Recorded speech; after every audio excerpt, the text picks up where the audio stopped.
सकाळपासून टाइमच नाही भेटला मला ब्लॉग बनवायला. मग काय डायरेक्ट संध्याकाळी जेवणातच बनवून घेतला. मग काय मस्तपैकी भात बनवून घेतला आणि मग भाकऱ्या बनवा म्हणलं. भाकऱ्या बनवायच्या होत्या. भात शिजेपर्यंत मस्त पीठ चुरलं भाकऱ्यांचं.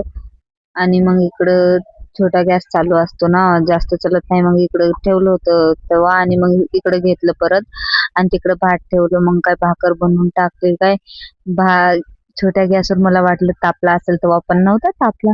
मग अलीकडल्या गॅसवर ठेवलं तर काय भाकरीची अशी वाट लागलेली होती. मग काय बनवली भाकरी आणि मग भाजी बनवायच्या टाइमला आठवण आली की घरामधलं तेलच संपलंय.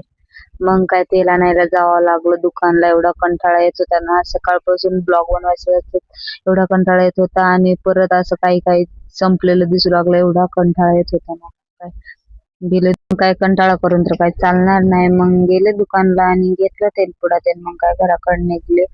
घरी गेल्यावर अजून ना आमचे सर काय वाट बघत बसले. त्याला आलं की अजून त्यांचं नाटक सुरू असतात, घे घे म्हणून. मग काय मस्तपैकी भाजी चिकनची भाजी घेतली बनवून आणि पिल्लं थोडं सूप पाजवले चिकन